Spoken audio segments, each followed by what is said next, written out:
Oke, Assalamualaikum warahmatullahi wabarakatuh. Kembali lagi di obrolan santai bersama Mbak Fala. Hari ini Mbak Fala bersama dengan tamu Mbak Fala, yaitu teman Mbak Fala sendiri, teman kampus dulu. Ini tuh Mbak Fatin itu teman Mbak Fala waktu S1. Sekarang masih tetap berteman sih, cuma kita beda jurusan. Dia lintas jurusan.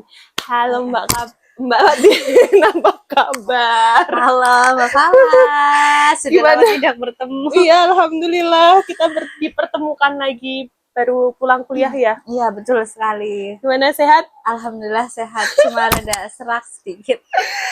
Katanya sekarang udah jadi guru, iya. Alhamdulillah sudah jadi Alhamdulillah. guru di salah satu MI. Begitu. Insya Allah. Ya, eh, Mbak Fala dengar-dengar sekarang itu Mbak Fatin ngajar ya. Betul. Ya Allah, sekarang ngajar di mana Mbak? Sekarang ngajar di MI YPI Binangun Cilacap. Oh, di desa. Iya di desa. Ngabdi dong. Iya begitu. Swasta. Iya swasta. Negeri. Swasta. Masya Allah, berarti perjuangan sekali ya. Berjalan sekali. Mbak Fala tahu banget kalau ya kalau kita ngajar di swasta apalagi di desa, yuk jangan ngarep-ngarep gaji ya, tapi ngarep apa? Apa dong niatnya Mbak? Niatnya lillahi ta'ala. Masya Allah. Bismillah. Oke. Mbak Fatin, aku mau nanya nih. Dulu itu sebenarnya Mbak Fatin tuh suka pelajaran apa sih di sekolahan dulu?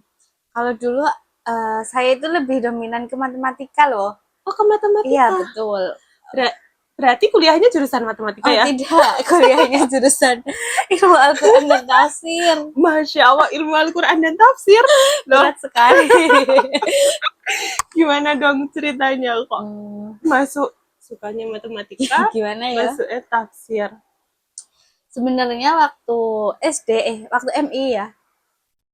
Sebelum itu saya itu pendidikannya itu dari swasta semua Mbak. Oh gitu. Iya dari RA, MI, MTS sama MA dan kuliah pun ya maksudnya masih Islam-Islami lah di UIN Purwokerto. Masya Allah. Nah waktu MI itu saya itu paling suka pelajaran matematika dan waktu itu pernah mewakili sekolah di tingkat kecamatan. Masya Allah. Lomba kalau dulu masih MIPA, matematika, IPA dan agama. Itu tingkat kecamatan. Dan alhamdulillahnya waktu tingkat kecamatan itu juara 1. Masya Allah. Jadi akhirnya menjadi perwakilan kecamatan untuk di kabupaten. Nah di kabupaten itu ada 48 peserta lomba cabang matematika, tapi dapatnya juara 22 setengahnya. Alhamdulillah. Itu dari berapa peserta? 48 peserta. Tengah-tengah ya, tengah-tengah. Jadi alhamdulillah. Nggak pinter, nggak bodoh-bodoh amat gitu. Sedang-sedang. Oke. Nah, waktu masuk MTS itu kayak yang penting betah mondok dulu kan. Waktu MTS sama MA itu mondok. Jadi di situ difokuskan yang penting betah dulu, belum mikir ke harus juara ini, juara itu enggak. Yang penting betah dulu. Tapi waktu di MTS malah lebih dominan ke kegiatan pramukanya, jadi enggak ke akademik eksaknya, enggak begitu. Iya, ekstra ya berarti ekstrakurikuler. Ekstra, iya kalau di sekolah. Terus SMA nih? SMA juga sama, lebih suka kegiatan. Oh, organisasi. Betul. Pramuka. Iya, betul. Pondok pesantren. Iya, di pondok pesantren. Pondok pesantren mana, Mbak? Waktu MTS dan MA itu di Pondok Pesantren Al-Kamal. Oh, mana itu? Gombong Kebumen. Oh, Masya Allah. Berarti dari matematika, terus ke pramuka, terus habis itu ke pondok pesantren, habis itu kuliah di jurusan tafsir. Iya, betul sekali. Masya Allah, bela gitu ya. Begitu terus S2-nya? Alhamdulillah, sekarang ya teman-teman, sekarang sedang melanjutkan studi lagi di UIN, masih di UIN saya tetap di Purwokerto ya, karena cinta sekali dengan Purwokerto. Dan ini jurusannya kita lintas jurusan. Karena dulu sedikit cerita ya, dulu itu waktu S1 sebenarnya kepengen banget di jurusan PAI. Sudah daftar SPAN PTKIN tapi ya waktu itu SPAN PTKIN. Jurusan pertama itu PAI, kedua PGMI, ketiga IAT, tapi itu tidak lolos. Terus Kenapa? nggak tahu, Oh. terus akhir kan itu pakai nilai rapot. Iya. Padahal yang nilai rapotku nggak rendah-rendah banget lah ya. Iya. Terus akhirnya di jalur kedua UMPTKIN. Iya. Itu udah ujian, udah tes, ternyata belum lolos juga. Akhirnya ikut Mandiri 3. Mandiri 3 itu sama, ambil PAI, PGMI, dan IAT. Dan keterimanya di IAT begitu. IAT UIN Saizu. Saizu. Ya Allah, kalau Mbak Fala malah niat banget di UIN Saizu jurusan IAT. Tapi kalau teman-teman Mbak Fala pada pilihan kedua, pilihan ketiga. Iya.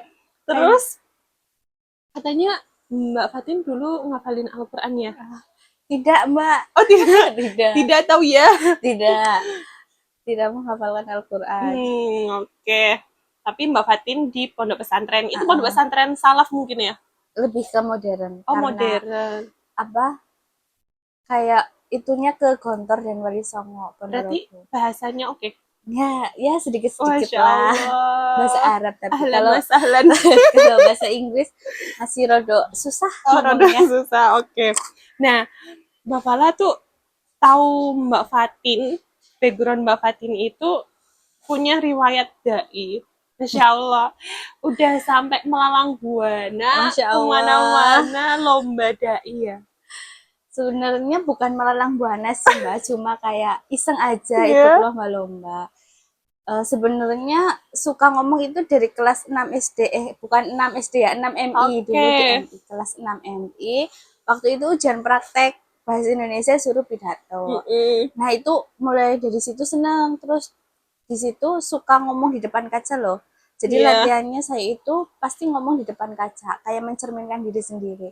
Terus waktu MTS karena di pondok pesantren dan di setiap malam minggu itu ada acara muhadloroh, itu ya kayak pidato bahasa Arab, bahasa Inggris karena basicnya modern dan bahasa, jadi ada bahasa Arab, bahasa Inggris, bahasa Indonesia gitu.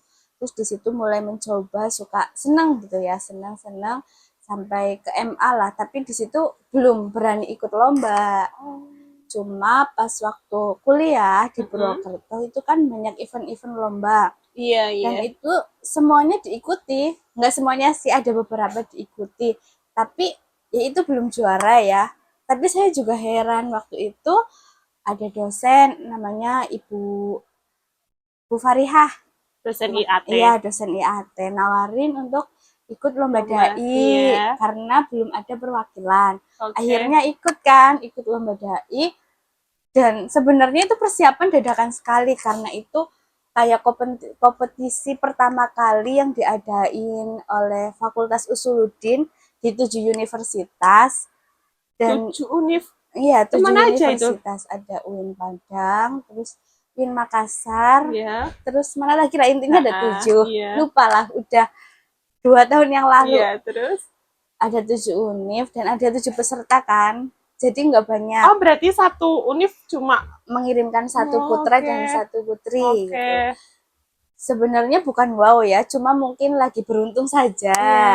Dan itu juga persiapannya singkat banget karena kemarin masih kendala COVID, tapi ya masih semi-semi COVID, jadinya kompetisinya itu online. Oh, online, iya. Online. Apa masih zaman corona gitu? Iya, masih belum itulah kondusif ya. Masih belum kondusif. Akhirnya online, dan waktu itu saya itu lombanya sama partner saya. Ya, Rizky Asyanuddin itu loh yang sudah kondang di TikTok ya. Iya, Masya Allah, kan kayak bandingannya jauh banget. Sempet nggak pede juga. Iya, sempet nggak pede karena aku kan baru awal banget ikut perlombaan yang mewakili univ gitu kan. Akhirnya waktu pengumuman, Masya Allah, aku juga kaget banget. Juara satu. Masya Allah, Alhamdulillah. Kaget banget, betul. Berarti itu berawal dari suka ngomong. Iya, suka ngomong. Tapi tahu nggak tujuannya Mbak itu ngomong pingin jadi dai? Enggak, awalnya pengen bercerita aja tuh, suka ngomong aja tuh gimana? Suka ya, mungkin karena di pondok dulu ya kegiatan muhadloroh kayak gitu. Awalnya nggak pengen jadi dai, cuma ya karena kemarin ada tuntutan untuk ikut, akhirnya ya sudahlah mencoba gitu. sampai pada akhirnya Mbak ngerasa, wah ternyata saya berpotensi Iya. ya. Terus lebih pede lagi untuk ikut event-event yang lain. Betul. Masya Tapi Allah, setelah itu belum bisa alhamdulillah. mengikuti event lagi, paling cuma yang ngisi-ngisi di lingkung Masya Allah, RT udah mulai gitu. ngisi di kampung-kampung lah ya. Iya, iya, iya. Sekarang Mbak Pala mau nanya, kenapa Mbak Fatin itu ngambil S2? Terus, apa namanya ya? Kan Mbak Fatin kan udah pinter ya, udah S1 tafsir, udah punya skill buat dai, sekarang juga udah guru, apa masih kurang?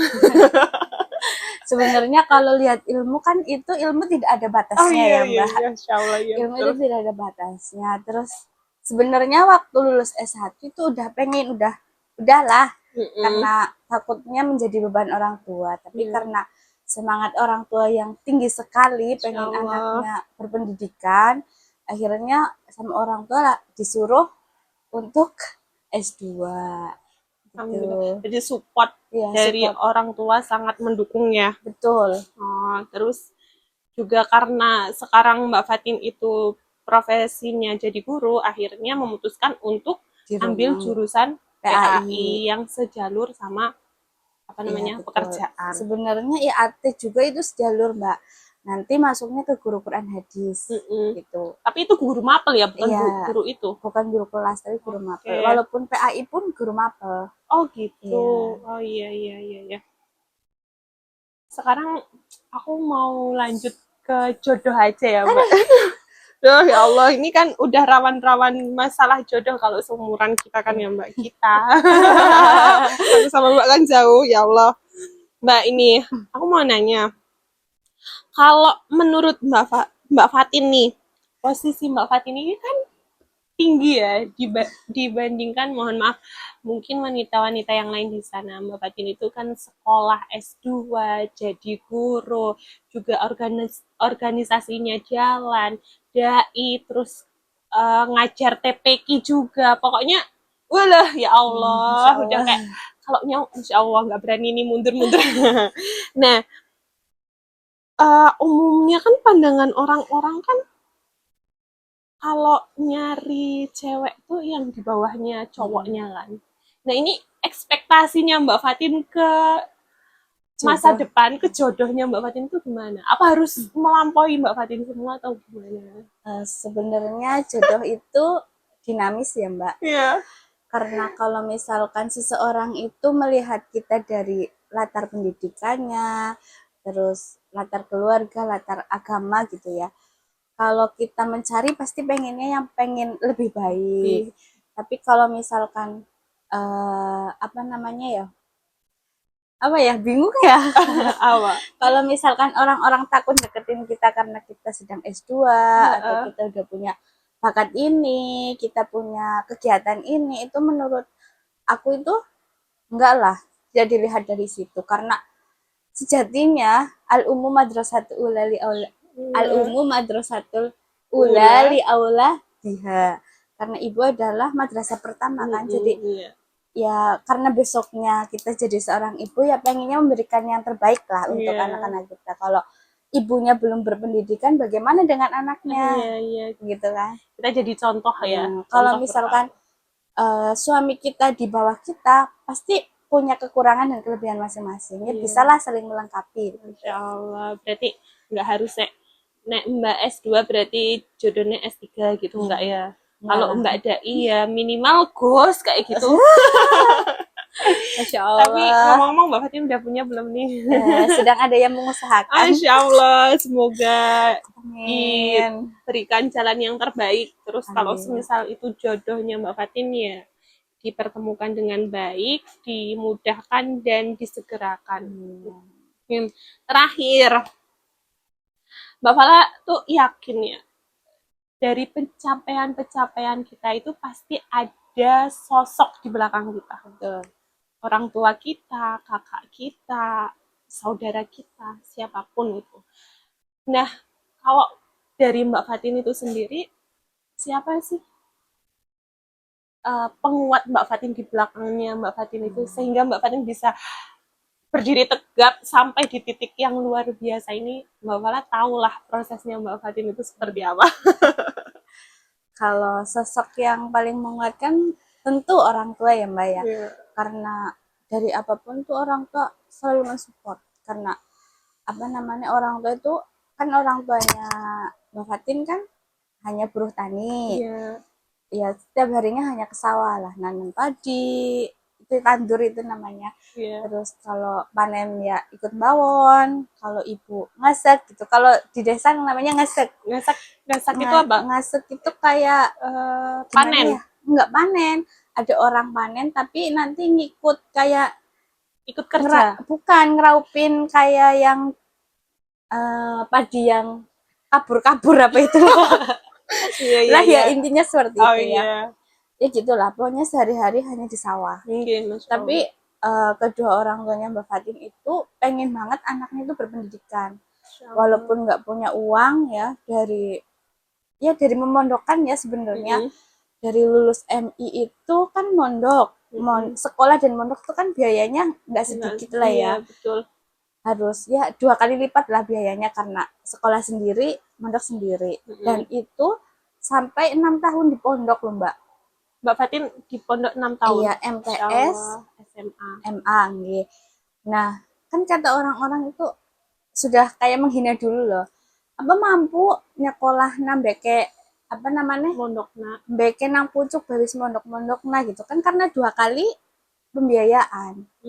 Tapi ayah dan ibu Mbak Fatin itu kayak kekeh pengen anaknya itu yang tahu agama, yang berpendidikan gitu kan.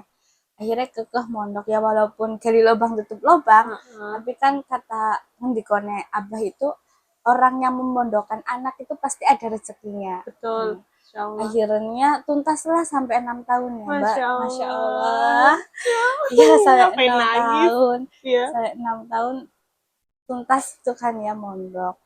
Terus di situ pun bagaimanapun caranya kalau di pondok harus punya apa namanya, yang wow gitu. Sebenarnya bukan wow ya, dengan dilalah waktu itu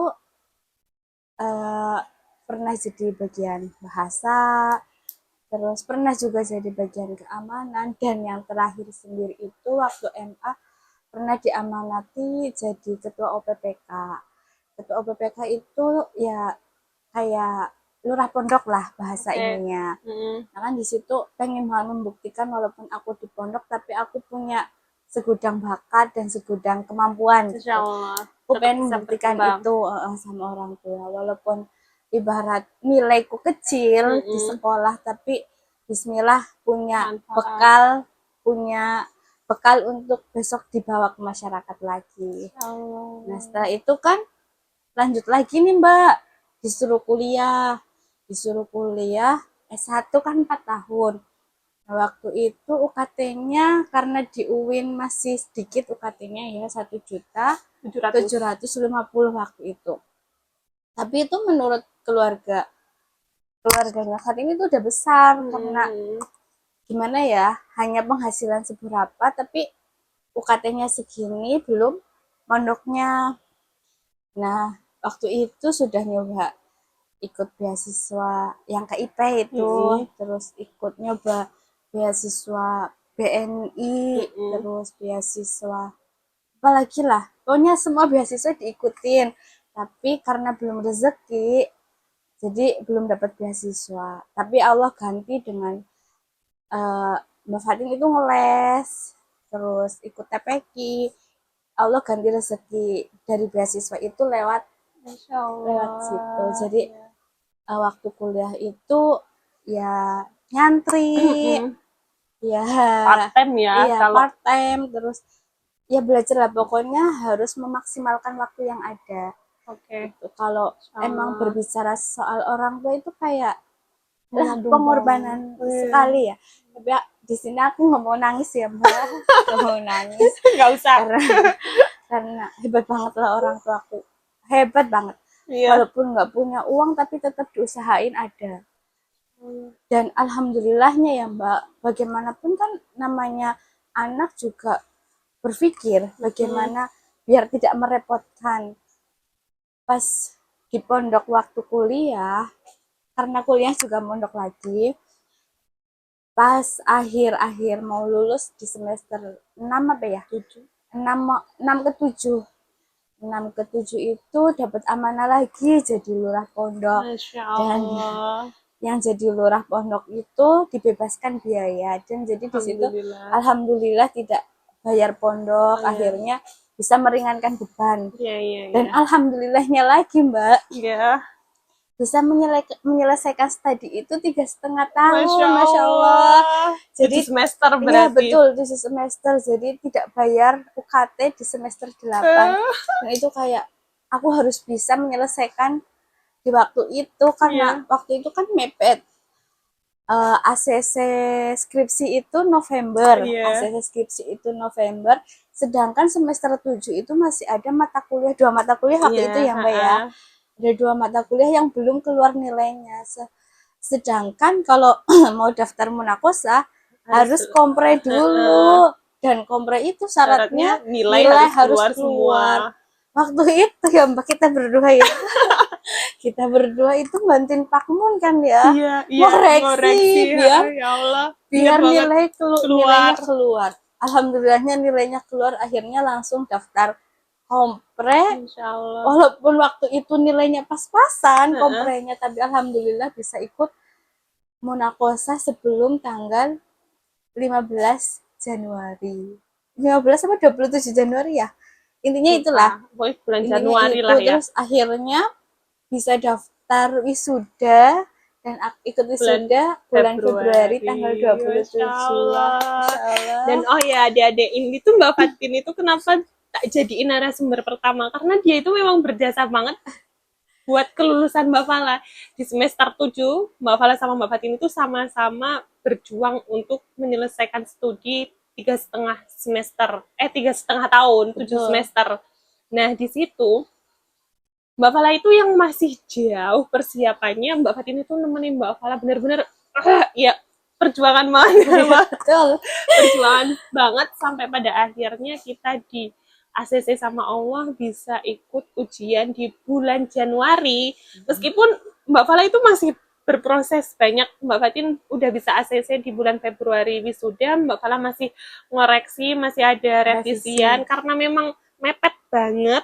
Jadi Mbak Fala sama Mbak Fatin itu tidak bisa wisuda bareng, tapi kita sama-sama selesai di 3,5 tahun, 7 semester. Masya Allah, yeay. Bukan itu ya, cuma kayak Bukan berbagi cerita. Sombong, bukan. Betul. Tapi ini tuh motivasi buat adik-adik semua untuk tetap semangat apapun latar belakang kita. Kalau Allah sudah ridho, apalagi orang tua meridoinya, kalau ridho orang tua, gimana? Ridho Allah, ridho orang tua. Nah itu sama halnya dengan ceritanya Mbak Fatin. Meskipun memiliki keterbelakangan, bukan orang yang punya banget, tapi karena orang tuanya Mbak Fatin itu sangat berusaha, sangat mengikhtiari, sampai pada akhirnya Mbak Fatin bisa seperti ini, Masya Allah. Mari kita doakan semoga kedepannya Mbak Fatin itu bisa menjadi orang yang bermanfaat tentunya, terus bisa membahagiakan keluarganya, khususnya orang tuanya, rezekinya yang banyak, berkelimpahan, terus tetap bisa berjuang di agama. Amin, amin ya Allah. Mungkin Mbak Fatin mau pesan-pesan buat adik-adik yang sedang berjuang dalam proses skripsi, proses kuliah ataupun dalam pondok pesantren, apa Mbak? Ya, sedikit pesan ya untuk teman-teman semua, untuk teman-teman yang masih menjadi santri, tidak usah takut menjadi santri, karena santri itu kayak kalau udah di masyarakat itu jempolannya gitu loh. Jadilah santri ketika perginya ditangisi dan datangnya dinanti. Masya Allah sekali. Dan untuk teman-teman yang masih mahasiswa, yang masih kuliah, jangan berasumsi bahwa kuliah itu harus pinter-pinteran. Tapi ternyata kuliah itu dimana seseorang itu mampu bertahan. Banyak orang-orang yang pinter, banyak orang-orang yang suka ngomong, suka organisasi, tapi terkadang skripsinya terkendala. Iya, betul. Makanya kuliah itu, ya itu, siapa yang berani bertahan gitu. Masya Allah. Oke. Ya udah, mungkin cukup sekian dari kita. Terima kasih Mbak Fatin Ya, sudah sama-sama. menemani obrolan Mbak Fala malam hari ini. Padahal baru aja pulang kuliah. Semoga kita Masya semua Allah. menjadi orang yang sukses. Amin. Amin. Dadah, assalamualaikum.